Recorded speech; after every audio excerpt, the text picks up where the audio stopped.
I'm just living the dream. I'm in love with the lights. This is not just a game. This here is my life. Put the cameras on me, yeah, yeah. Put the cameras on me, yeah, yeah. Put the cameras on me, yeah, yeah. Put the cameras on me, yeah, yeah. Live from Koreatown, ladies and gentlemen, it is the OZone. It's been a long time. We shouldn't have left you without a dope podcast, this Rep 2. But we're back. It's me, Omar Miller, your host, and I'm here with my brother from the same mother, Terry Miller. You came in hot. Also known as the Icons. I came in hot because I'm hot on the mic. I'm excited. I want to cover things, and I want to cover them fast. And I want to cover them like I'm the Secretary of State, even though I've been retired for a while now by Mr. Trump, that moron, as I like to call him. He wouldn't know a good piece of beef if it hit him right in his face. This is Texas Rex Tillerson. I'm taking over your podcast, ladies and gentlemen. And what you're going to do when Texas Rex runs wild on you.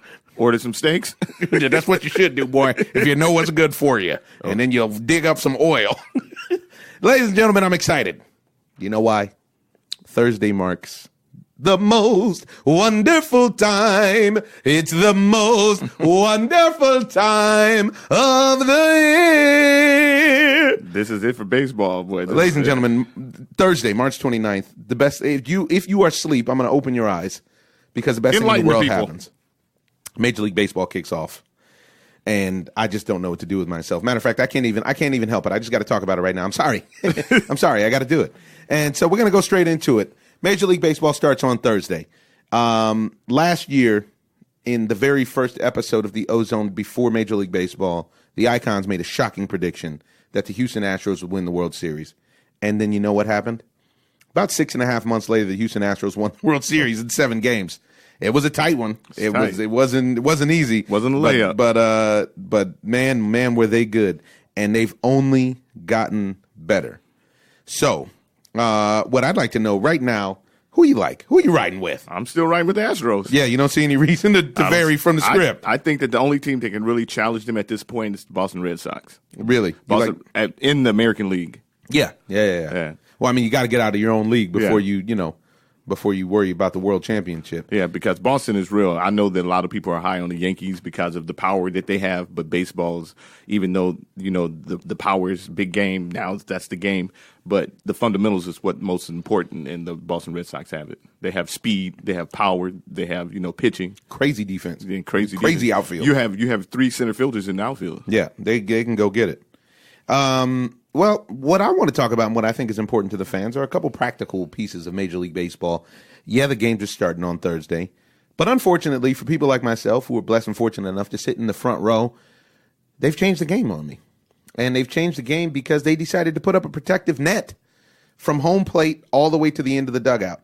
Now, I don't know if this is going to change my plans on where I sit, to be honest, folks, because I bought some tickets. And you guys know, you see me. I sit right behind the visitors' dugout, first row. You saw me and the Icons there. You saw the Icons on the front page of the Houston Chronicle. What can I say? When George Springer hit his bomb, one of several bombs in the World Series. I lost it. We were there.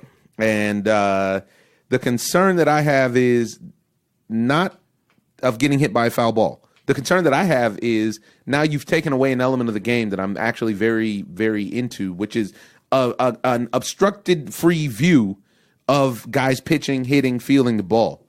And they're saying it's for safety, and I understand that for years Major League Baseball's had a problem with people getting hit by foul balls at games. Now, what do you think is the issue with it? Do you just need to pay attention, or do you think you feel like it's a good idea? Well, it's entertainment, but people forget that there are objects flying around at high velocity, so you have to pay attention to the game. I mean, the worst part to me is not the foul balls that you have to pay attention to. Now it's these wood bats with the maples, the way that they split. And they're basically a projectile at that point when they're coming in the stands. Well, and this you're making the argument of Rob Manfred in Major League Baseball. Mm-hmm. This is why they did it.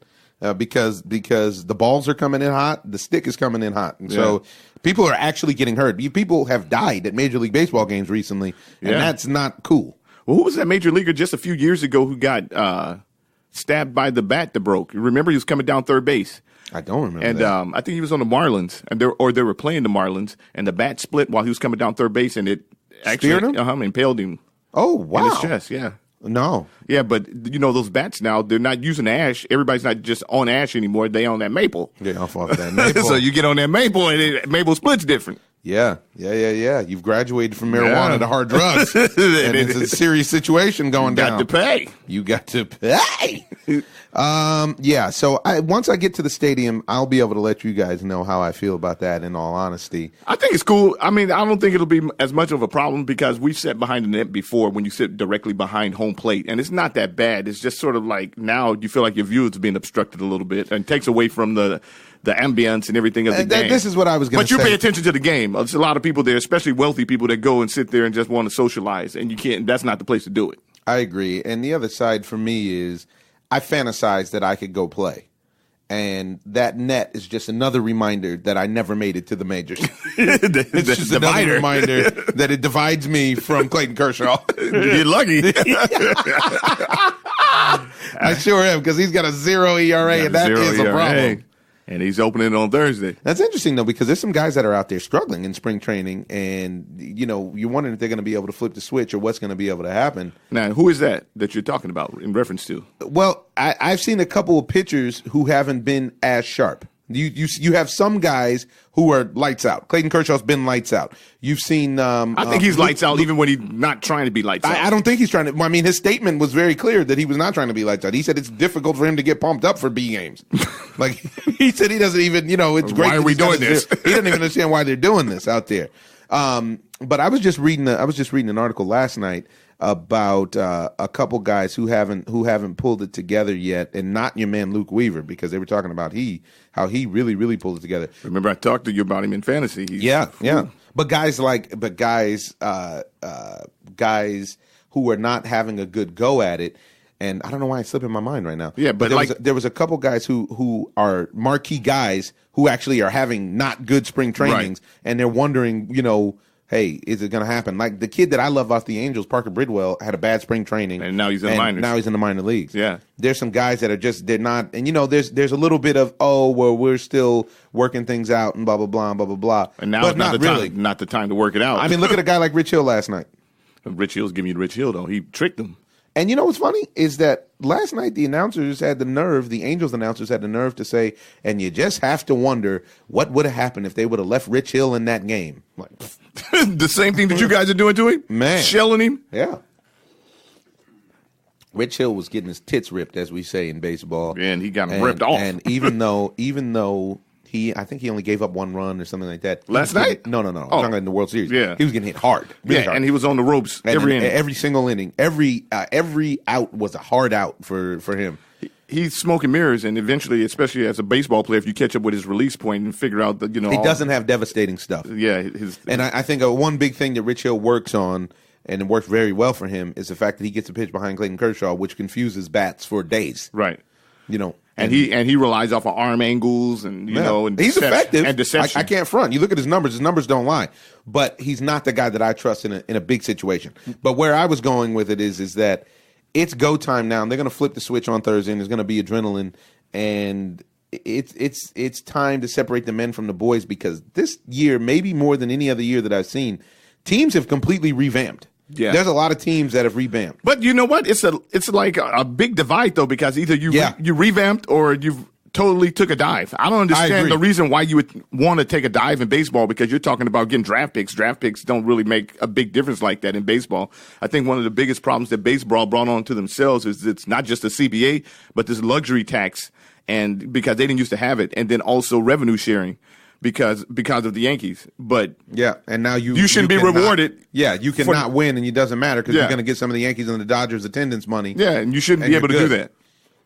Well, you look at the team that I like as a sleeper team this year is the Minnesota Twins. I really like what they did. I do too. They went out and they shored up that pitching staff. Jake Odorizzi is a good pitcher. And he's going to be their opening day starter out there. They have Lance Lynn as well. And they got Lance Lynn. And they have a couple other, Irvin Santana. Yeah, he's hurt right now, but they got Irvin Santana, who's a reliable guy.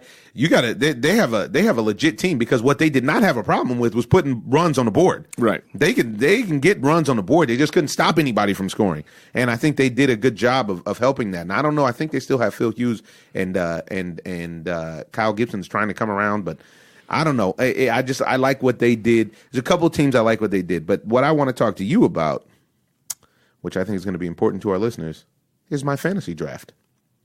So I play in a league on CBS, and it's very interesting because the guys that I play with, this is a very pitching-heavy league, in my opinion, where you get points for outs and strikeouts and blah, blah, blah. So, I don't know. I feel good about my squad. I'm going to read it off to you right now.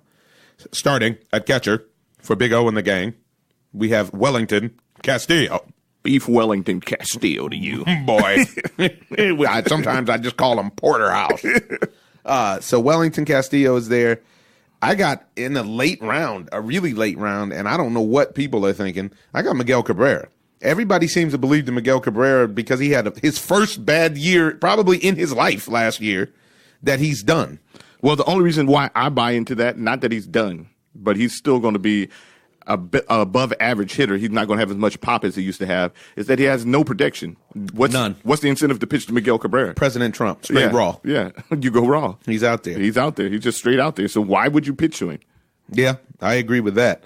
But I don't think that has anything to do with his personal ability. And when you have that kind of skill set that Miguel Cabrera has at the plate, you're going to run into some stuff because you know how to set pitchers up, and they're either going to walk you a ton of times or you're going to punish them. But you don't get that many points for walks. No, just give no. one. But I'll take my chances with Miggy. He's I think 33 or 34. He's not over the hill just yet, in my opinion. And you never know what could happen. Who knows? Maybe he ends up in a trade and he ends up in the city in a clutch situation, and that will be a problem for for the league. Because now he's in the position where he has no protection. No protection, and I do believe in his deal. He signed that crazy monster deal where he has all the control. Right. So he has the no trade. He has this. He has that. So he can go.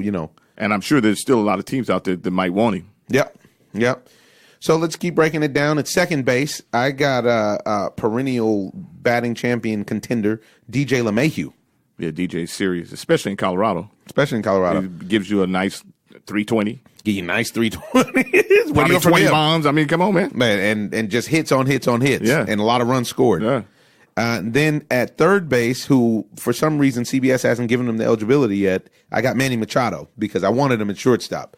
But I got him at third base. Well, he has to play a certain amount of games at shortstop, and then he's going to get that, which would be in the first week. The first week is probably, 10 games, I think it is? 4 games. No. You're talking about the first 7 days or the first what? The first official week in fantasy, because you start on Thursday, but it goes all the way to the next Sunday, usually in most leagues. Oh, I'm only going, I think I only go to this first Sunday. Oh, really? Strangely enough. I think. Wow. I could be wrong. Yeah, so in that, by the next period, the scoring period, he should have shortstop eligibility. Got it. And Manny Machado, And he's playing for his contract. Which is a problem for the league. And he already ripped up spring training. I mean, he ripped it apart. Destroyed spring training. Ripped it apart. Man. He's probably a guy like Clayton Kershaw. So why are we even doing this? Yeah. Can we start the games? Can we start it? Turn the lights on. Yeah. This guy, and he had a bad first half. People like to say Manny Machado had a bad year. He did not have a bad year. He had a bad first half because he still ended up at, I think, 28 bombs or something like that. I think he maybe 31? Yeah. Got into that 30 area, but his average dropped. Yeah. At shortstop, somebody that everybody loves now, but I've loved him. I had him on my squad for a couple of years. You have a love affair. I have a love affair with a young man named Didi Gregorius, who is giving the Yankees a great deal, in my opinion, because he just signed again. This is his third year that he's been eligible for arbitration, and this year he took over for Derek Jeter, folks. That's a lot of pressure, and he has performed every single year. He sure has. Both defensively and offensively. My problem with him right now is that they're going to move him towards the bottom of the lineup. I don't understand what Aaron Boone is doing. It. And he should be at the top of the lineup because he's a guy who can set those big guys up. But you want to now talk about leading off with Judge and Giancarlo batting second. I mean, I understand the power game and what you guys are trying to do by getting them more at-bats, but the average and the setup, because you're going to end up hitting them a bunch of solo bombs. You don't need solo bombs. You need runners on. And Didi can do that. And he can. And when you do that, you put pressure on the pitcher for him to throw that meatball. And Didi can also get you a single. Is what's key. Yeah. Didi can get you a clutch. He plays single the game the right way when things are tight. When you know what I mean. When the game isn't 8-3. I heard a little Caribbean come out in here. We talking about Didi. It was when things are tight. When things are tight. That's what it is. I didn't know if you noticed that. I heard the tings. Yeah, but what I was saying is his third year in a row with arbitration eligible, and he signed with the Yankees for $8.25 million. To me, that's a steal. That's a steal. He plays a lot of games. He doesn't get hurt. He just, again, back to that CBA. I don't know. But you know what? Let's go back even deeper than that. Let's go deep. Subterranean. What about the Arizona Diamondbacks giving him up for nothing? I mean, come on, man. No, why not? And now they're going to give Ketel Marte big cheese just the other day. I forgot how much he's just signed for. Ketel Marte just signed, I think, for $73 million. Yeah. And you had Didi Gregorius. Who's better than him? Yes. Currently. Yes. And playing for less currently. Yes. But he's chasing the ring, and the Arizona Diamondbacks are just chasing their own tails. That's it. They're playing grab ass. They could be playing with themselves. And you might play yourself out, boy, if you don't sign up for Texas beef. So then in the outfield, I got Corey Dickerson.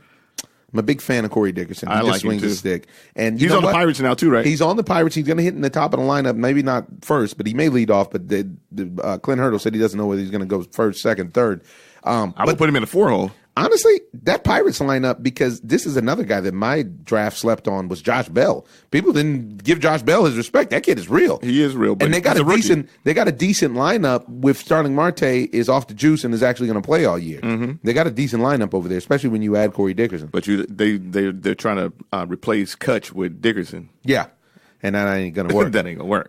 And then another sleeper that is along with the Miguel Cabrera crew.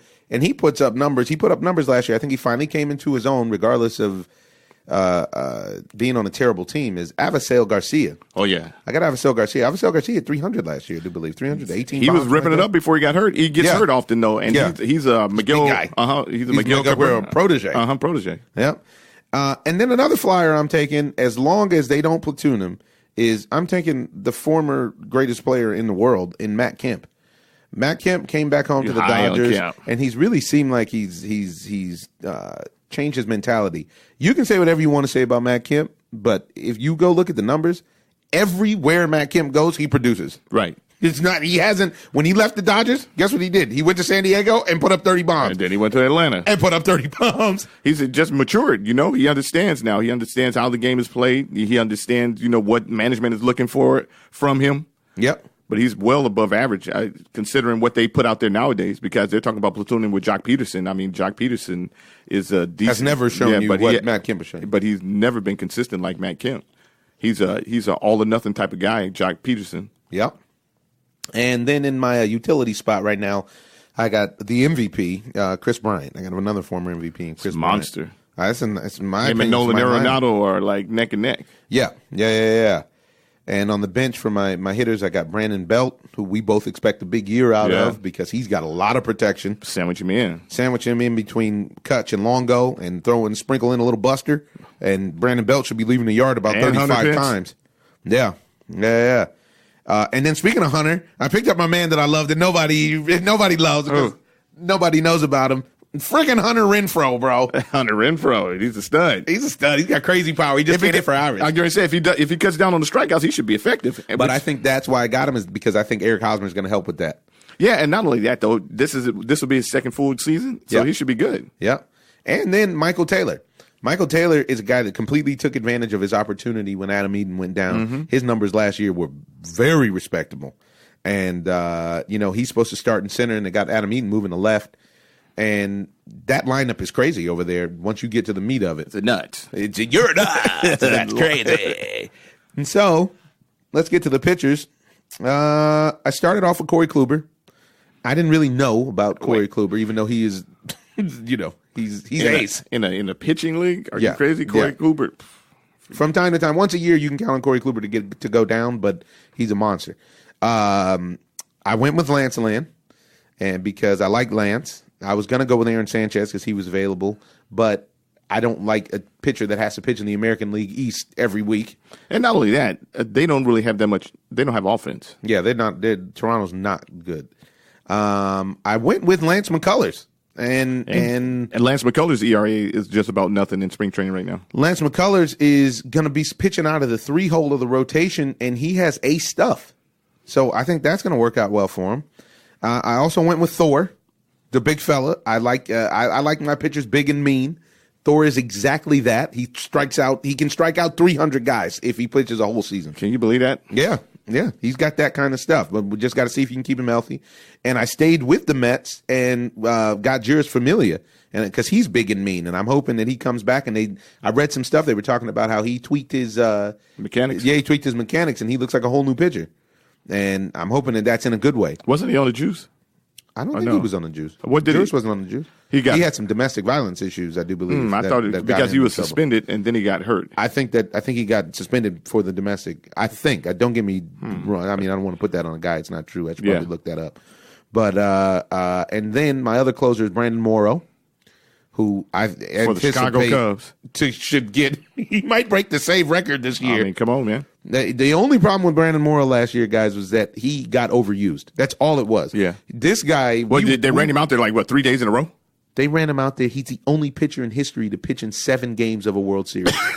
They ran him out there every night. Run it. And I can understand. Dave Roberts is like, forget it. I gotta get this win. And this kid has been lights out, but his arm was hanging. Yeah, by game 5, his arm was hanging. And not only that, regardless of whoever you are, if I see you 7 days in a row, I'm going to touch you. As a Major League Baseball player, I'm going to touch you eventually. Yeah.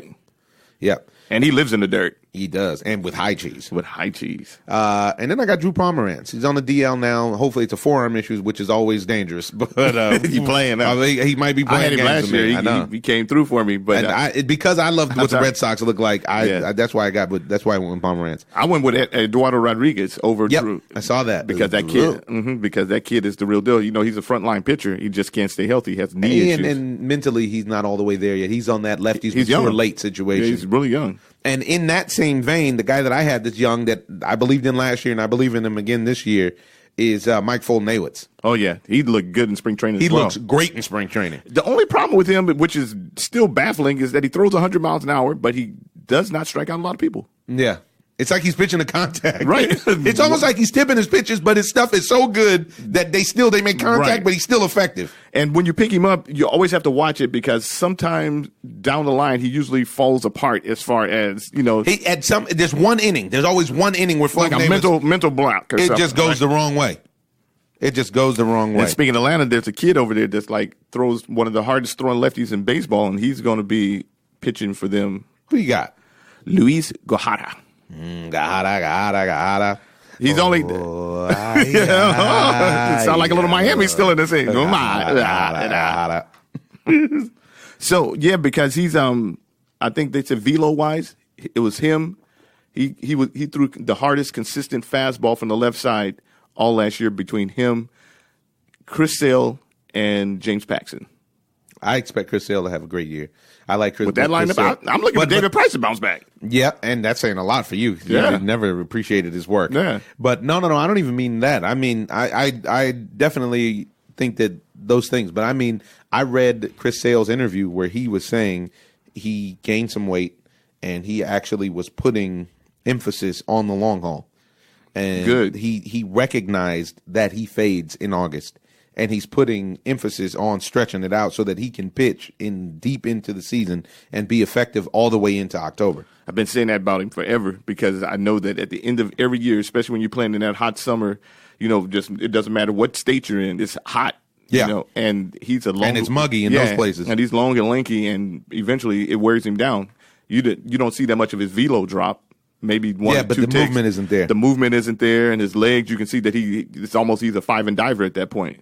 Yeah, if that. And then they always try to push him because you know he's that good. Yeah. But he just doesn't have it in the tank. He needed and then that in the weight. Playoffs, they ended up tapping him. Yeah. I mean, even in the regular season late, they ended up going tap. So, yeah. Well, it's going to be interesting to see, folks. It kicks off on Thursday. Get yourself to a television or to a computer. Now, who do you have? For the screws doing. Hogan. I'm coming for you.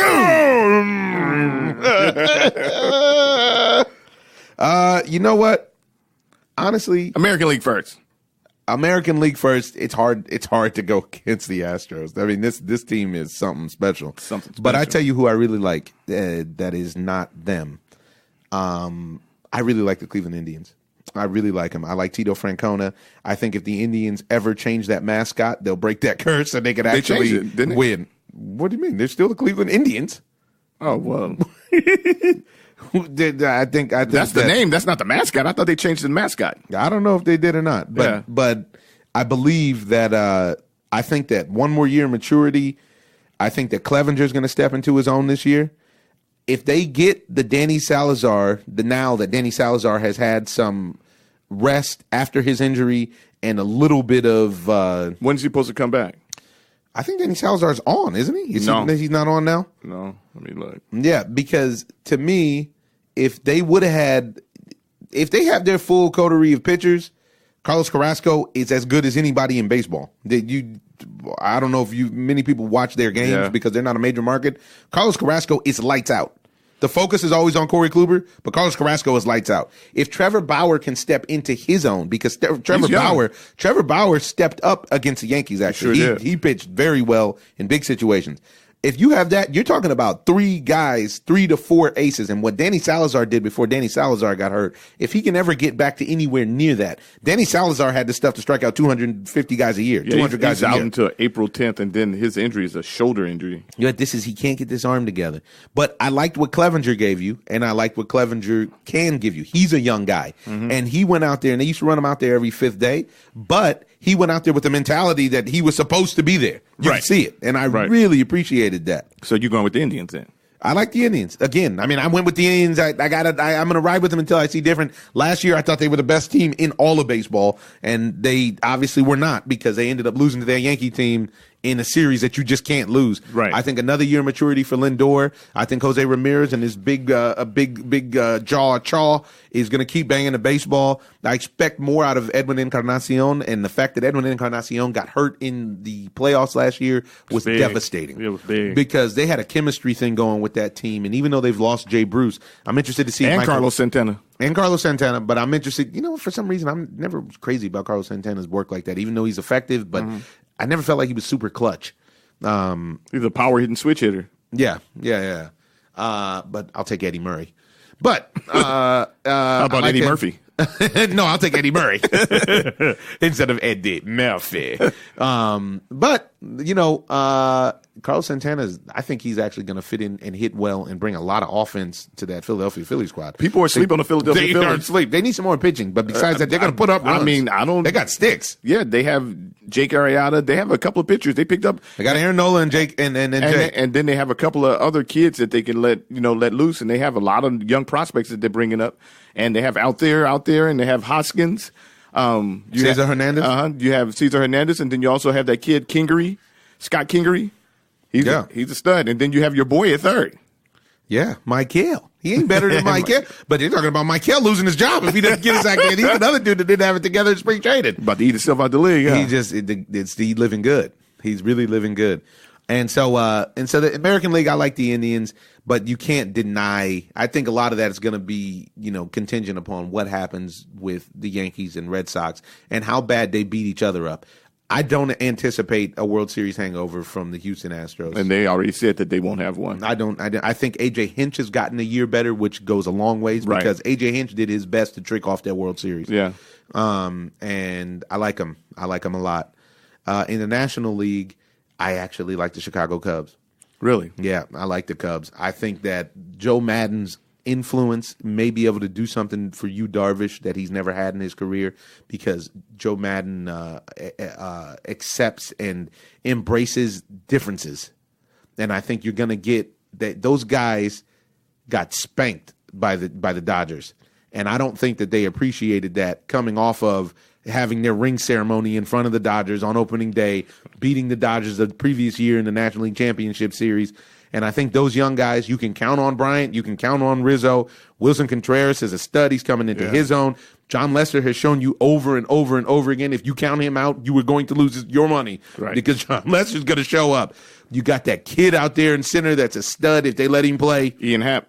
You got but there's another situation where you talk about platooning because Javi Baez, they've invested so much in Javi Baez that Happ is not actually a center fielder. He's a utility player, but he's actually a second baseman. I agree with that. But then you got a full year with Kyle Schwarber. And Kyle Schwarber is a bust to me. Well, that was last year. He wasn't a bust when he won in the World Series. So but that came front on him. Yeah, but I think you have another year of Kyle Hendricks showing a command over his off-speed pitches and his that arsenal that he has of watching himself become a right-handed Tom Glavine. I actually wasn't crazy for Jake Arrieta, to be honest, and so I don't think they really lost much there if they can get Darvish on track. Mm-hmm. I think when you now can close games, because surprisingly, even Wade Davis was somewhat suspect last year. That's why he's not there. Yeah, exactly. And I don't think Brandon Morrow is going to be suspect. No, but that's not just about Wade Davis, because they like to build that bridge, and they don't have that bridge still. You still haven't fixed that problem in the middle of the bullpen. Yeah, they love a good Pedro Strop. Yeah. You can't not gonna get it done. Yeah, and you can't do that. But you know what? I don't know if they kept Justin Wilson or not, but Justin Wilson came over there from the Tigers and did not pan out. And I don't know why, because he was effective with the Tigers. And he wasn't effective when he came to the Cubs. But I like what the Cubs are dealing with. I think they have the championship experience, and I think that they actually will have a shot. I want to say that I like the Nationals, but the Nationals have the same problem that they always have. And the problem that the Nationals have is not Dusty Baker this time, but can they show up in the clutch? Mad Max is ready. Steven Strasburg, I think, is going to be ready. But there's some guys that are not necessarily ready over there. Yeah. You have Gio that hasn't performed yet, but they're letting AJ. He performs in spurts, but he doesn't perform in the clutch. Yeah, but AJ Cole, they let him. He's going to get him a rotation spot, and that's the kid that's halfway decent. And then if they get Joe Ross back, if they get him back, get that arm together, he'll be all right. But the problem is with them is that they have everything that they need. So they have everything that they need. They have a monster lineup. Yeah, exactly. I would just have to go that it has to be management at this point, because this is Dave Martinez's first year, and I love Dave Martinez as a player, so I'm very interested to see what he does as a coach. Yeah, but I think that the sleeper team a lot are the Giants. And the Cardinals. The Cardinals have reloaded. And they always have pitching. And they are fundamentally sound. And fundamentally sound in baseball is so important. It's the most important. Yeah, because they're not living off of the long ball. No, and that's why they went and got Marcell Ozuna instead of a Giancarlo Stanton. Exactly. Because they said, you know what, we need the guy that drives in X number of runs and also hits 3 whatever and blah, blah, blah, blah, blah, blah. You have an above-average catcher who's taking control of these young pitchers who's going to – because Luke Weaver is an above-average pitcher, and now this Jack Flaherty kid – that they're supposed to be bringing up now because of the injury to Adam Wainwright and Carlos Martinez. And if Alex Reyes pans out because he blew his elbow out about this time last year. Tommy Pham. Yeah, Tommy Pham. Jose Martinez. It's a Paul problem. DeJong. Yeah, it's a problem, man. They have a real man. Still have Matt Carpenter. Yeah, it's real. And they stay winning. They have a cardinal way of playing the game. Yes. And it's been proven effective year in and year out. So they're a problem. The Giants, I felt like, would be competitive, although I thought they would last year with getting Johnny Cueto or whatever. But they revamped and got their offense together. Also, Melanson came out and said that he had a dead arm and he's fixed his dead arm issue. Oh, so that's awesome. That's a big deal. All right, folks, time to move on from Major League Baseball. We got a caller on the line. I know we should stay there, but we got a caller on the line who wants to discuss the NCAA tournament. Is this do it for the tipper? What up? You tell us what's happening in the land of NCAA. How do you feel about this tournament so far? You made a poignant. We talked off on the side once during this tournament, and I wanted to get you on air to say something that you said that was, I thought, incredible. So do it for the tipper on the line, live in the OZone after a long hiatus. How you feel? I'm feeling good, brother. I'm feeling good. OZone, how y'all feeling? Solid gold. You know what? Back on our slave. That's all good. This is the issue. Spoke with you off air. And you said something so poignant about this NCAA tournament that I just really wanted to get you on air to talk about. Me personally, I've never seen a tournament with so many upsets, so much excitement, so many lopsided upsets. I mean, big schools are getting blown out. And you said something so poignant. It was via text. What was it? What is your take on this tournament to this point? We're going to get to this Final Four matchup. But what's your take on the tournament to this point on why exactly you think it is that these smaller schools are having so much success against the big schools? Man, if you gambling on the games, if you enjoy basketball, I know a lot of folks enjoy the NBA over everything. But if you're just a basketball fan, AAU, high school, recreation, then this tournament is the way to be because it gives everyone hope to win any game, just a one-gamer. What we talked off air and via text was my point was these smaller schools, these kids are going to school for 4 and 5 years and playing ball. So they become men, grown men, taking care of their bodies, playing ball. these larger schools we're all familiar with the one and done. So, okay, these kids that's going to the one and done, they can be studs in AAU ball, the studs in practice. But when you playing and matched up against these 4-year starters at these smaller schools that's more developed, these AAU kids and one and done kids are not ready. And this flows into the NBA, which now 100%. how you see so many kids, that want to get drafted and get paid. No one's mad at that, but they're riding the pond for 1 and 2 years to develop because they're not the 4-year starters. And prime example, the Golden State Warriors, majority of their team played 4 years of college basketball. So they've always been ready for the big stage. So when they got to the league, they may have sat out, played here and there. But then once they started playing 82 games plus, they were already fully developed. So these smaller schools are putting out 4 years. They're going, not getting no TV ratings, not getting no TV time. So it's a shock to majority of the fans that's watching the game, the tournament. Right. But if which is once a year. But if you go on to the different networks or the smaller networks and you watch these teams play, it's no shock to myself and to others. But this tournament is probably the best tournament that I've ever seen in my NCAA of just watching of hoops. I agree. The tournament's been outrageous, and there's been tight games, thrillers, buzzer beaters, overtime games, but there's also been all-out blowouts. And one thing that I'll say is that you've seen it time and time again in basketball especially, I'd say more so than any of the other big three sports. Teams that play together have the ability through belief and through knowledge of their teammates to beating teams that are just a bunch of good guys that show up or a bunch of good guys that have been recruited. I think you bring up a great point. You're dealing with such a young age that you have some kids that are man-child, status that could play in the NBA even at 17, 18 like LeBron James, but it's very, very rare. So I can remember when I got to school at 17 and was playing against guys that were 22 and 23, and I could see the difference, and I was actually big. I was a developed kid. So let alone, if you're just a long, lanky kid that's trying to play against a grown man who also is playing with his 4 friends now that knows exactly where everybody on the court is going to be. Absolutely. You can pull off the upset. You can pull off the unthinkable, and the 16 can beat the 1. And, to the point where at one point, UMCB, whatever the acronym was, nobody even knew where it was.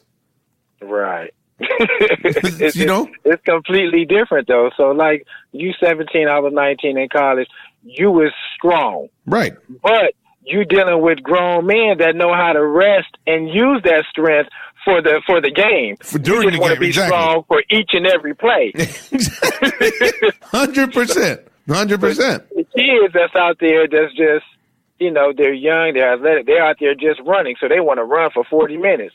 But hey, man, if you banging and bodying up, you can't use that speed for 40 minutes. So you have to use it, at the right time. So these 4-year players are able to do that. The teams like the Loyola Chicago, they playing ball the right way. The coach is excellent because he's mixing and matching, and he'll run with 5 guards. Right. And they got the blessing of the nun. And they got the nun on the line. But this tournament is awesome, man. I said it at the beginning of the season. So I was rolling with Michigan State. Michigan State didn't do it. You got the higher seeds like Duke failing. You have or falling, Arizona falling. Kansas is still in it. I love a team like Villanova. Villanova is sound, complete, and 4-year starters, and they do not break. They see a 10-point lead other team may have, and they stick with the program. They don't change, and that's what takes, to win this type of tournament. Let me ask you this though: do you think because Villanova is a 3-point shooting team, do you think that's going to catch up to them eventually? Villanova can play either way, depending on who they're playing.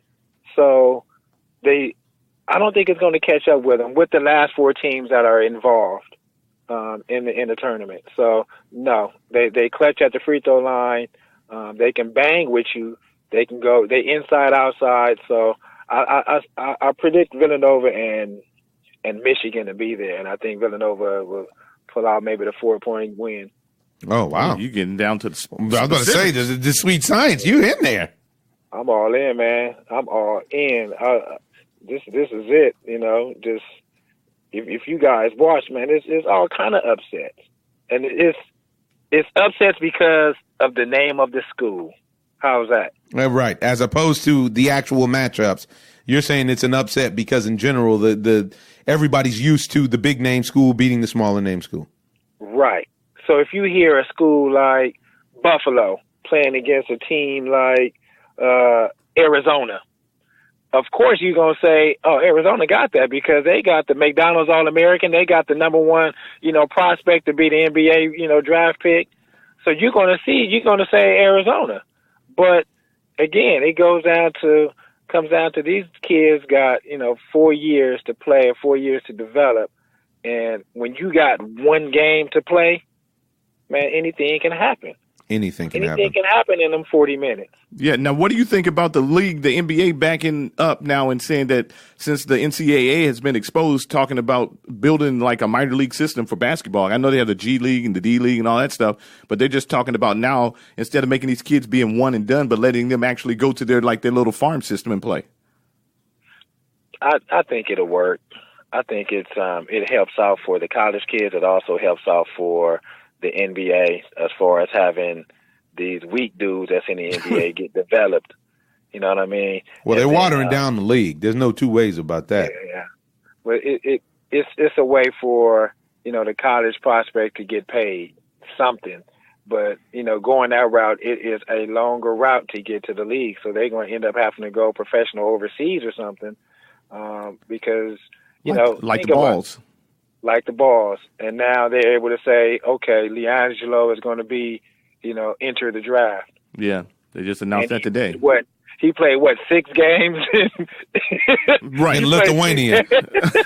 he played 2 games at UCLA practice squad and then 6 games in Lithuania. All of a sudden, he's ready for the league. Right. He spent more time overseas in his college career. Right. So come on. It's like he ain't ready, but, we don't know. We don't know. We know that. Opportunity was given to us. Hey, we probably would have did the same thing. Oh, well, I need to get to the league. There's no two ways about it. I got to take my chances. Now, what team do you think that would take a chance on a guy like LiAngelo? Is it LaMelo or LiAngelo? It's LiAngelo. LaMelo is the young one that's supposed to be the best one out of all of them, from what I understand. Now, what? A team like Phoenix. Huh. Team like Phoenix. And just try to sell some tickets? Just to try to sell some tickets to, to bring some folks out there. He fits that type of offense where he can just run and play, pickup ball in an NBA uniform. But to answer that question, it would be Phoenix, but I don't think that he's going to make it into to the G League. I really don't, because I think unfortunately, his dad put some negative things out in the area where they don't want to deal with no balls. It's a good thing that Lonzo is carrying himself well as a Laker, but the way that Pops, just is running his mouth, I don't think no GM, no organization will want to deal with him. And it's not like he's really balling, also. So why would you even take a chance on somebody that's not even, balling hard to bring to your practice squad or to your organization? He's not no standout. Well, especially when you're talking about watching a tournament like this and you see all these kids who are balling under the lights in a big situation. That's Yeah, I can't even waste my cheese on doing something like that. I don't know what you're gonna get. It's Arizona, and he might get to Phoenix or somewhere and might decide he want to go steal something again. Why you gotta bring that out? Why you gotta bring that out? Why not? but the problem is too, though, that are they going to send scouts to go over and look at him? Is he that important to the league that they would send scouts to go look at him in Lithuania? Or are they going to hold private workout camps for him out here when he comes out? I think his pops is going to have to hook up something, but I don't think that no one is interested. Wow. It's too much. Think about it. It's too much talent going on in March right now. This kid ain't played, to our knowledge or to any media knowledge, since what, January? Yeah. So it's like you can take a third round, a second round draft pick from any of these kids that played in March Madness and take a chance on them than having to deal with LiAngelo Ball's dad. That's true. Because there were rumors that he was trying to put the screws to the Lakers through Alonzo to draft his brother, right? Yeah. So give me a late first rounder, give me a second rounder, so I won't have to deal with that, so they won't be messing up my organization. Do it for the tipper. Real quick, do it for the tipper. Our next go around is our next segment that we're going to talk about is this situation between the undefeated middleweight champion of the world, Triple G Gennady Golovkin, coming out and calling out Canelo Alvarez. If they fight again, what do you think happens? I wouldn't even want to. If I was Canelo, if I was Triple G, I wouldn't even give this dude another shot at fighting. And you know what's funny about it is he still wants to fight him. Anyways, he's still like, yeah, you know what? Whatever. Let me give him work. Because he already gave him work the first time. Gave him work the first time. While he was on the juice. So he was like, why not? Why not? Exactly. Yeah, exactly. But I'm like, if you're going to cheat the game, then I don't even want to. In my mind, I want to give you the work, but this is getting dough in Golden Boy's pocket, and I don't want to give no dough to Golden Boy by allowing this dirty work to happen. One thing that he's done is he called out dirty Golden Boy and all of that dirty work, and I think that that's actually going to make awareness. I feel like if we were able to have the knowledge of all of the cheating that goes on in all the sports, especially boxing, all of the so-called champions and greatest and blah, blah, blah, blah, blah of this era, we'd be vastly disappointed because I think there's too much money involved for most people to keep their integrity to say, I'm going to keep this pure, because most people, especially once they find out that the game is dirty and that they may be fighting not only the opponent, but PEDs and judges and the establishment, I think it becomes too much to ignore, and most guys can't resist. And when you start seeing guys that get giant incentives for continuing to cheat, it's hard to deny. It's like the epidemic we saw in baseball. So if you were to be asked which sport where there's no not testing, but there's no leads of PEDs out of all the worldwide sports, ABC worldwide of sports, which sport would it be which you can say 90% that there's no performance enhancement drug that takes place? The closest one probably not using the drugs would be, out of the big three, is probably baseball. You know that it's running rampant in football, and you know that it's running rampant in basketball. But it's a big thing that you don't ask, don't tell. Yeah, I think it's still happening in baseball, but just on a out of the big three, I'm talking about on the It just on a more micro level. I think that when you start watching, it's like going deep down the rabbit hole of YouTube and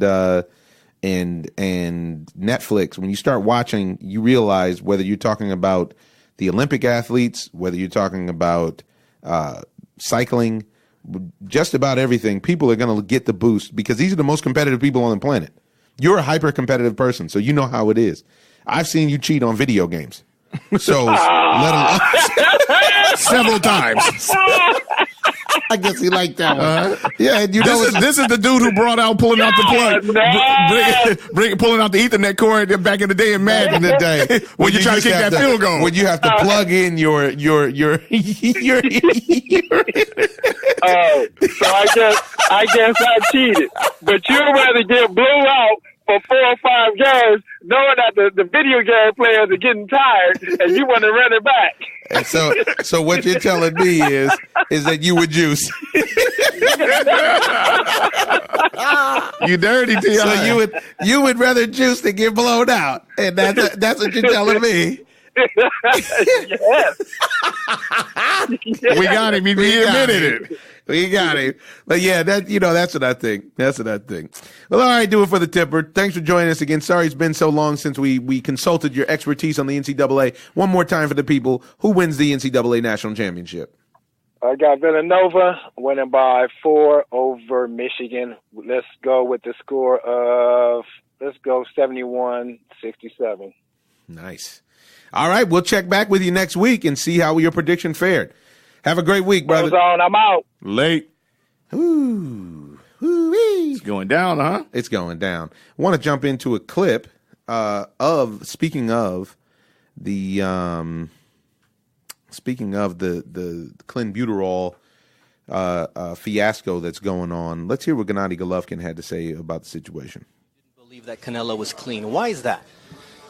I'm not thinking for him about just so many doctors sent me photos, just said, look, he's muscle, just injection to muscles, and he used, I don't know why his coach bring him, just something like pills, I don't know, after waiting. Look, I will stay, he's waiting, and his pills just for what? This is not my point, I know I'm never use, medicals. I like clean sport. And for you, does the Nevada State Athletic Commission treat him with certain leniency as compared to you and other fighters? No, I'm not thinking about just a lot for Nevada Commission or Athletic Commission, just because, just... Gennady, you... Well, Gennady says he like clean sport. He doesn't use medicals. And, and what you want from him, he don't use them. And this whole nonsense about we got some contaminated meat, it's nonsense. How much meat did they say? You'd have to eat 12 pounds of this meat to have these trace amounts in your blood. And he tested dirty twice. And then on top of that, his trainers are butchers. So if anybody's supposed to know about the meat, it's your trainers. Now, the other thing that I found out via the research, and I don't know if this is accurate, but I'm pretty sure that it is, they're saying that that's part of the reason for took them so long to sign the deal is because I guess VADA doesn't do testing for boxers when they're not assigned to fight someone. So that's considered like an off season, which for anybody who has any sort of information or familiarity with PEDs means that it just opens you up to being able to cycle your PEDs so that you could get the benefits of recovery, then come back, get it out of your system, sign the deal, and then you can start testing and test clean. Well, what I think ended up happening was the microdosing thing didn't work. They should have consulted Victor Conte or something because the microdosing wasn't on the right schedule and he got popped. Who knows how long it's been going on? If you buy into that contaminated meat theory, I feel sorry for you. I don't know. I don't know. You're delusional. You're delusional. Let's hear what Champ Paulie Malignaggi had to say about that as well. That he saw signs in his stomach of syringes, and he showed pictures before and after. Have you heard any of that, Paulie? Have I heard any of that? I'll tell you what, bro. There's a lot of things I don't say anymore in boxing. Okay, there's a lot of shit going on in boxing. If it took a failed drug test for you to actually think Canelo was just starting to be dirty, you gotta watch bowling, bro. Don't even watch boxing anymore. If it took that failed drug test for you to realize Canelo was on something, that's like thinking Lance Armstrong was clean when he was just because nobody had caught him back when he was winning 17 Tour de France's and going in the Alps and flying when everybody else was slowing down. If you're that stupid, that's like thinking Maguire and Sosa were clean when they were running through those home runs, even though before they came out they got caught. If you need a failed drug test to realize some guys are cheating, you are a fucking moron, and you should knit for a living instead of watching sports for a living. Thank you. That's what I'm saying. Wow, he's a little hostile. He's upset, and I understand because a guy like Paulie is somebody who didn't have crazy pop or something like that, and he definitely could have benefited from using PEDs, and he didn't, and he has to watch these guys eat his lunch. Reap the rewards. Yeah, exactly. And, And talk crazy. And talk reckless like they're doing it au natural.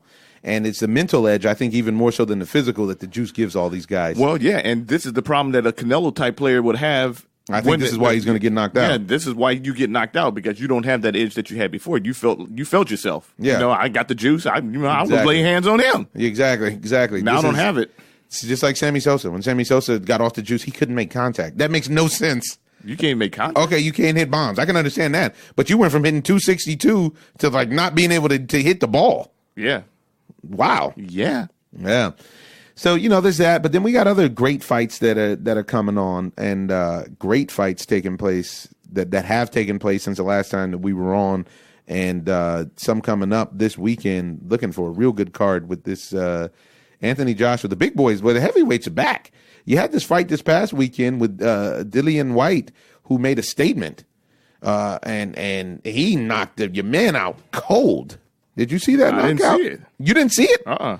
Oh, look, you need to look that up, like, immediately. He knocked out Lucas Brown, who was undefeated, I do believe. He knocked Lucas Brown out cold in the way that heavyweights knock guys out, like out for a few minutes. Like, is this guy okay kind of thing? Like sweeping up the floor. To the point where they wouldn't even show the replay because they said it was they felt like it was a little too brutal. Wow.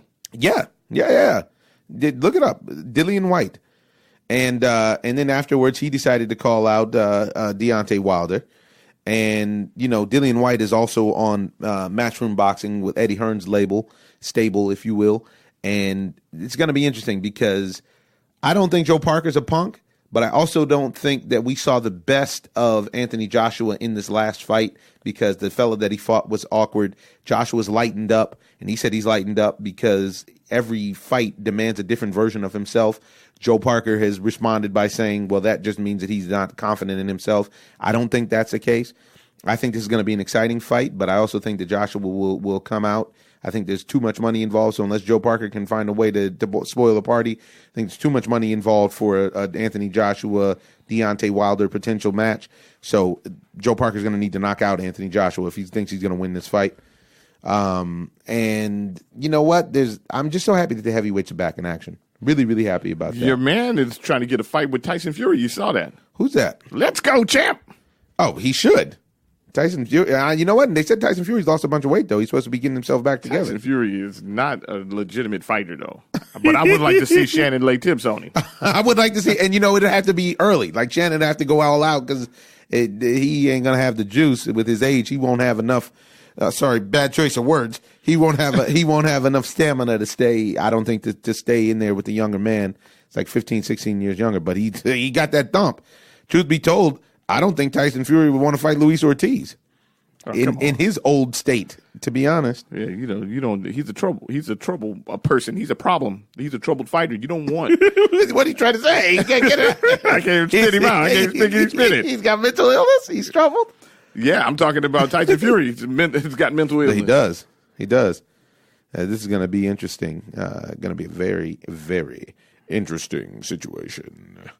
But yeah, so who do you got in this fight this weekend? I'm taking Anthony Joshua. I really like Anthony Joshua. He's a big guy. He's got the fundamentals down pretty much. He's not really fast, but he's fast enough. And he's got thump in both hands. That's something that Deontay Wilder really doesn't have. He loads up on his right. But I really like, and if you come down to it, when these two big-time fighters meet, if they get to meet, I'm going to take Anthony Joshua also right now. Right. And I think Saturday is going to make that even more, clear or not. So this is going to be interesting. For some reason, they also they switched the fight for Terrence Crawford and Joe Horn. And that's going to be rescheduled for June 9th. There's a lot of great fights this year, man. A lot of great fights coming on. You see they finalized that fight with your boy Lomachenko and Jorge Linares. Mm-hmm. And I just can't see Jorge Linares going the route of everybody else and quitting in the middle of the fight. This would be Loma's, I think, third weight class title. And he's moving up to 135, which is what a lot of people, including myself, wanted to see him do, is fight at a little bit more weight. I'm not a big fan of saying guys have to move up because there's nothing wrong with being dominant at your weight if that's your weight. Right. But Loma has proven himself, over and over again to be too much. But I'm interested to see what he does at 135. This is going to be very interesting. And there's even Mikey Garcia has even said that he wouldn't mind coming back down to 135 and cleaning up. Oh, really? Yeah. And you're not going to make Mikey quit. No, he'll have to kill Mikey in there. You'll have to kill him in there. Mikey Garcia is fundamentally sound. It's beautiful to watch. He is. Man, he got so much heart. He sure does. And you know what? Mauricio Suleiman, the WBC president, he had some interesting things to say, and he's catching a lot of heat for standing by Canelo Alvarez during the recent allegations of cheating. with Gennady coming out with the inflammatory remarks of his truth, of saying that the commission is dirty, Canelo's dirty, Golden Boy's dirty, and this is the freedom that you love to see from a champion in his prime that's on his way out of the game, and so he doesn't have to pull any punches to worry about getting a fight and or offending anybody. That's it. And Mauricio came out and said, well, what we're seeing is that Golovkin is simply demonstrating that he's a human being. For the first time, he's acting like a boxer. He's always handled himself differently. He's never spoken out against anything and against anyone. He has the right to demand that an investigation be carried out. But I feel that he is mistaking and mixing up previous subjects. That's not the Triple G that we know. I knew about the complaints regarding he then said that he had no idea about Golovkin's previous gripes about Canelo's use of PEDs because one of the things that sucks about going to fights, guys, is that you miss a lot of the pre-hype drama that happens. Right. Like, for example, what I didn't know, I don't know if you knew this, there was a problem with Canelo's raps in the room before the fight, before the fight. Yeah. And what he had, that cast on? I think he had a lighter version of the cast. He had something. It wasn't right. And Abel Sanchez said it. It said that he couldn't. He had something else on that was wrapped a certain way that it's not legal for it to be wrapped. And they just went along with it. It was once again a situation where to get the fight, you go along with a bunch of junk. Yeah, and you've seen it decade after decade. Boxing is just so dirty. It's unbelievable. You just watch fighters concede different things because some of these guys actually want to fight and they want to fight a legitimate fight, but they have to concede so much to get that fight. Exactly. You watch Marvin Hagler do it with Sugar Ray Leonard. You watch certain other and Marvin Hagler didn't have to do it. Yeah, and he didn't have to do it. And he ended up losing. He was a champ. Yeah, and he ended up losing his belt because of it. And he lost his belt, and he lost his taste for boxing. Yeah, and you watch. And so then the public got robbed of one of the greatest champions of all time. Yeah, of not fighting anymore. It's still in his prime. Yeah, there was nobody in the world who could legitimately beat Marvin Hagler in 1987. And he walked away from the game because he was bitter. He had another 4 years, 4 or 5 years of peak. I think he had 4 years of peak. Yeah. He conceded on that, and then you're talking about now with the cast because Felix Trinidad used to walk around with the cast on as well, Well, he said, I knew about the complaints regarding Canelo's hand wraps, but not about what he's saying, taking PEDs before the first fight and needle marks. I feel he's confusing things as a sign of the frustration that's been accumulating throughout all this time, where he had given into everything to get the first fight, and now the second fight he simply exploded, and before he never did, but unfortunately he's confusing things. Yeah, that's Mauricio just playing, he's got to play middle field. He can't sell out either way. Yeah. Because Canelo is the future. Everybody knows Triple G is winding down. Right. So it's the same thing that happened with Manny Pacquiao. When Manny Pacquiao started speaking his mind. Now Manny Pacquiao, and now he's begging for fights. He still wants to fight, and he can't get them. He can't get them. He can't use you. And he's competitive. He's above average. Right. But why would they let him do that? Now, it's a situation where they say, stay in your lane or stay in your place. And just be a boxer. Don't have anything to say. But one of the things that even Anthony Durrell brought up is that, you go out here and you're putting your life on the line. This is not a game. No, you're not playing this. Yeah. Moving on, folks. We're going to wrap it up soon, but we want to talk a little bit about the NFL. Wow. The home team is making moves. Let's speak on it. Fellas, how you doing? Trucker Dave, live in the OZone. Doing well. How you doing out there on the road? Pretty good. How are you guys doing? Man, unbelievable. Unbelievable is how we're doing because we're in the city of angels, and the Rams are acting like they're flirting with a Super Bowl appearance. Yeah, the Rams made some major moves. The only problem that they're going to have to worry about is the chemistry and, character players. Right. Yeah. So you see, they signed Ndamukong Suh for $14 million, a 1-year deal. I think it's smart to sign him to a 1-year deal to see if he fits in. But now we're talking about a real mean defense and guys that have exhibited themselves to be mean on the field and somewhat mean-spirited at times. And I don't know how that's going to fit because you brought in Talib, you brought in Suh. You already had a stone-cold monster in Aaron Donald. Quarterbacks, beware when you come to the Coliseum. Marcus Peters. Yeah, they brought in Marcus Peters, who's going to pick something. Man. Yeah, and he's getting him in his prime. Yeah, and not only that, you're talking about with Suh and with Donald, you can put pressure on the quarterback. Which makes you have to throw the ball up to Peters and Talib. It's a problem. Yeah, you can't run against them now. Yeah. And they did get Shields, too. So you got like 3 cornerbacks, and you have the defensive coordinator who's already worked with Talib. So maybe they, they look pretty good to me. I just heard that they're just trying to get Beckham. Yep. Yeah. And I just saw Beckham, by the way. I just saw Beckham. What made me feel like there was validity to those rumors, I just saw him Saturday. I had to do the Kids' Choice Awards for Nickelodeon for the Ninja Turtles. And I saw him on Saturday in LA, right next door to where the new Ram Stadium is, at the Forum. And and shortly after that, I wish I would have known that those were the rumors, because I would have just asked him. But he looked real comfortable. He looked real comfortable in L.A. I'll tell you that much. I mean, hey, who is it? And they already had the best running back in football. Yeah. So now, are they going to give him the ball is a question. And if you get a lead with a defense like that, honestly, that should be lights out. I'm picking them to win the Super Bowl. I like them, even though the Eagles got nicer. Yeah. Yeah.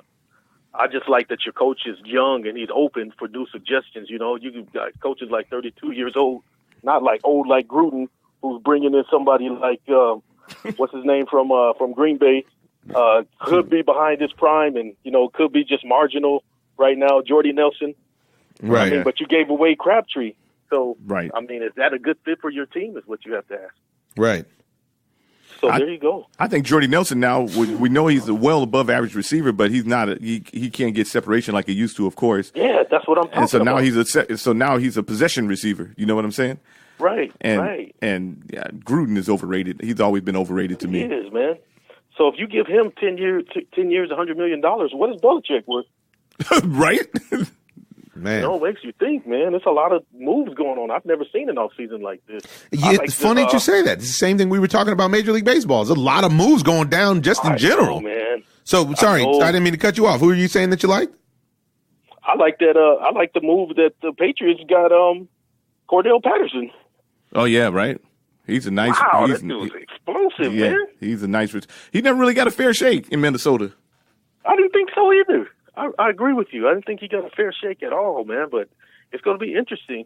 This NBA playoffs are going to be interesting, too, with Golden State hobbling into the playoffs. For once, right? Especially when you're talking about somebody who has knee problems now. You don't want to see a guy like Steph Curry have a knee injury, especially on top of an already loose ankle. This is a problem. Man. I hated to see that because this was a reverse situation like how Kobe Bryant rolled into Andrew Bynum's knee. This time it was the big fella rolling into the little guy's knee, which is not a good look. Huh? Yeah, it's not a good look, man. It's not a good look. But you know what? Back to the football of things. You know what? I like to see this year. It seems like all the time in football to me, it seems like teams win the championship and then they're A-okay to let that team get worse. This year, I know all of the teams that were involved in the final four of the round robin, or even just involved in the playoff, the whole playoffs, have done everything they can to get better. They're all trying to get better, and they're all trying to get back to the point, and that's admirable because there's a lot of times that you see that in football. It's the hardest league to repeat in. And you usually see it just fade away. That's part of the beauty of what you see with the Patriots is that they're always on a quest to get better, even if it seems like it's not going to work out the right way with some of their moves, but they end up making them work. This go-around, I think you still have to watch out for the Jags. I think that you always have to watch out for the Patriots, but I think that the league will catch up with Touchdown Tommy this year. You have to watch out for the 49ers. You have to watch out. I think the Niners and the Rams. 49ers are a problem. I think the Niners and the Rams are the teams of the future. And I tell you what, we ran into Von Miller down in Miami, and I asked him. I was like, "Yo, man, what happened with Cousins?" He was like, "Apparently, I got bad information." He said, "Apparently, he was never even offered. I thought he was on the way." He's like, "That's why I tweeted out that response that I tweeted out," which I thought was pretty interesting. Yeah, I think that's interesting, but I do like him going to Minnesota, and I think he's a franchise quarterback. I do too. He deserves his money. I mean, he goes through all of his progressions. He's just not been in a good system, and you got an owner like Daniel Snyder who's not committed to winning. So at least Minnesota's showing you that they got receivers, they got good defense. They just got Sheldon Richardson from Seattle, so your front four is even stronger now. Yeah, and when you talk about Seattle, what do you think? What should Russell Wilson do? This is terrible. I mean, I've listened to some of the comments that Pete Carroll is supposed to have a meeting with him, and I mean, I was just under the impression of like, okay, you're going to make all of these deals and you're going to give me some help up front, and it's just like they're doing stuff. It seems like they're against him. I don't get it. I mean, the guy literally has nothing now. Jimmy Graham's gone. You talk about the whole Richardson. The whole defense is gone. Bennett's gone. Richard Sherman's gone. Luke Wilson. Yeah. So wow. He's already hiking the ball and running for his life. You don't have a running back. Yeah, and you're not even drafting anybody that's gonna, make a difference. Even at least what the Giants did is they went out and got Nate Soldier, and put him in front of Eli. But I think them getting rid of if they do get rid of Beckham, it's a good move, man, because I just saw him get knocked out about 2 weeks ago. Like, man, what's wrong with this guy, man? I mean, what happened? I missed that. Well, he was in a club somewhere and he got in a fight with somebody. Somebody knocked him out. Wow. Like, wow. Yeah, there's a definite target on his back. Wow. Yeah. That's terrible. He's got the most talent, out of anybody, but he can't, put it all together and just stay focused on what he's doing. He's like the LeBron James, but he doesn't have the mindset. Kind of like LeBron James was when he first started. Yeah, but look at LeBron now, man. Forget about it. Forget about it. He's knocking. Like he's in a peaceful place. He does. He does so much. It's not just on the court, so much, man. I would love to see him go to Houston. Really? Yeah. I would like to see him go to Philadelphia. Oh yeah, that would be nice too. But I don't know if he would go with them youngsters like that. I mean, the dude, when you really look at it, man, the dude has got everything, man. I mean, what is he lacking? If you look at his whole career, the guy's not lacking much at all, man. Yeah, he's definitely the prototype of the new age superstar. It's a different world. Definitely a different world. Yeah, dude's putting up crazy numbers and, doing it every night, not complaining. What else do you want from the guy? I mean, he coaches the team. What do you want from him? Yeah. What do you guys think about that Manny Machado rumor that I was hearing? About what to the Yankees? Yeah. Oh, the Yankees have been trying to get him forever, but Manny Machado, they were saying it's collusion because not Giancarlo. Was it Giancarlo? No, it was Aaron Judge. It was Judge. Yeah, that was talking to him, talking about he looked good in pinstripes. But it's been known forever that the Yankees want him, and the Yankees actually tried to get him. They tried to trade for him this year, but the owner of the Baltimore Orioles wouldn't let him go to the Yankees. Wow, man. Wow, that lineup will be just stupid. That would be the greatest lineup of all time. That would be the greatest lineup of all time. And just like that Toronto Blue Jays. Yeah, you can't do that. You can't do that. That's over the top. What do you guys think about the Dodgers, though? I mean, where do you see them? Do you see them falling back this year, or do you see them, at the same? Do you see them winning it all? What do you think about the Dodgers? Me personally, I think the Dodgers need some help in the pitching department. They got the greatest pitcher on the planet. That's just one guy. And that's one guy that pitches every 5 days. If Alex Wood can keep up what he started last year, which I think he can, they'll have two great pitchers, but then it stops there. We need to see what Hyun-Jin Ryu can do, and you also need a right-handed stud, because I like Hyun-Jin Ryu a lot, but he has a long ways to come back. We don't have any righties you need a stud nowadays. You really need effective pitchers that are not just your ace. And this is something that there's no way to get around. I think the league has shored up this year, and the Dodgers shored up on outfielders, and I have no idea why. And I think that shortly into the season, we'll see some sort of a trade from the Dodgers to acquire some more pitching. Yeah, whether it's Matt Kemp or whether it's Andrew Tolles or whether it's, I think it was designed to be Matt Kemp. Maybe it's Jock Peterson. I think that the Dodgers, I think that's where they're lacking. And I think the Cubs got better. I think the Cardinals got better. I think the Giants got better. And that means that they're going to have to step their game up even more and not just rely on the one guy every 5 days. Now, in that, it's not like the Dodgers had a hard time putting up runs. But you got Justin Turner getting hurt. It's a big blow to that lineup. I saw that. Yeah, and I think that they're going to have a hard time scoring runs anyway because you have Corey Seager. You had Justin Turner and Corey Seager, but you're going to look at I think of somebody like the kid that's at first base now. Cody Bellinger. Yeah, Cody Bellinger is not going to be as effective as he was last year because he has a big hole in the swing, which I watched them throw the same pitch that they did to him in the World Series, and he swung right through it again. This is going to be interesting to see if he makes the adjustments. Yeah, and then you're talking about the center fielder with Chris Taylor. He's not a journeyman. He's an average ball player, But I think Chris Taylor's above average. What he showed me in the postseason, he was above average because his game was sharp. Yeah, but I don't think that he's going to be consistently because playing every day, I don't think that he's going to be where they thought that he was last year. And then you have Puig there, and Puig is like a 260 or 270 hitter. So I don't think that their offense is going to be what it was in the past. So they need to basically, and their defense, and you got Chase Utley at second base. I don't understand where you came up with that one though, because if anything, other than Justin Turner, I think the offense is going to be all right. Puig actually had his best season last season, so don't front on Puig anymore. He had a really good. He had a good year last year, but that's been 4 years in the making. Maybe 5. His first year, he had an incredible. When he came up, Puig was a phenomenon. Year. So don't exactly. He had a marketing year. So don't front on Puig on the first go around. He then had 2 very suspect years where it looked like he shouldn't be in the major leagues. But you have to give the guy credit because obviously he took time to work on his game, and he played well in the World Series. He played well in the playoffs. He made some good defensive adjustments, and now it seems like he's made some attitude adjustments that have gone a long way for the league. Now, Matt Kemp is who you do bring in that if you're not platooning him, Matt Kemp is offense. So, but with Puig and a lot of these guys, Justin Turner is the focal point because then you can start pitching around some of these guys because you don't have to worry about Justin Turner because Matt Kemp, as much as I like him, has a hole in his swing, and so does Puig. And these guys are going to be exploited, just like Bellinger. Well, I don't know about that. With Matt Kemp's hole in the swing, he still gives you 30 bombs every year. So hole in the swing, no hole in the swing. He's been in the league long enough now. It's not a fluke. It's not a fluke at all. Cody Bellinger hits you 40 bombs in his rookie year. Matt Kemp is going to be one of the better sticks in that lineup. I agree. And Matt Kemp is the key if they sandwich him in properly. If you get Matt Kemp as Matt Kemp that hits 278 with 31 bombs, Matt Kemp protects Corey Seager and Cody Bellinger. They can work there until Justin Turner comes back, and you know good and well Justin Turner's hitting the baseball. That's not what you're worried about.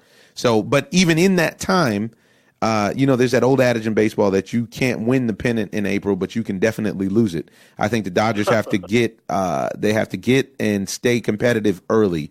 Because even though the Giants lost Madison Bumgarner, I think the Giants are going to come knocking at the door. The Colorado Rockies made major strides last year into becoming a better organization because their pitching came around. And, I'm not really overly impressed with Arizona or Colorado, but I think that it's a formidable division. And the Dodgers are still the best team in the division until the Giants show me that they can pitch. Right. And with Samardzija hurt, with Bumgarner hurt, I don't know. I don't know about that. Ty Block and Johnny Cueto. Yeah. And Johnny Cueto is legit. There's no two ways about that. Chris Stratton. But, yeah. And do they still have – is Heston still up? I don't know if Heston's still up. I know Chris Stratton is up, and Chris Stratton is tough. Yeah. And so, but as per Major League Baseball players that I've talked to, Bruce Bochy is most players' favorite coach that they've ever played for.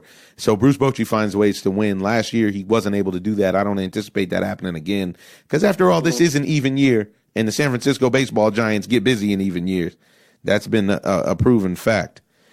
But Trucker Dave, thank you for jumping on the Ozone. We're about to wrap it up here. We're going to wrap it up with a quote from none other than the Zen Master, Mr. Phil Jackson. In this time of division in the country, I think it's important that we focus on unity, folks. And Phil Jackson has an insightful quote for that. He says, "The strength of the team is each individual member. The strength of each member is the team." Let's keep it together, folks. This is the Ozone. Thank you for rocking with us. All right. 1, 2, 3, break. Ozone. I'm just living the dream.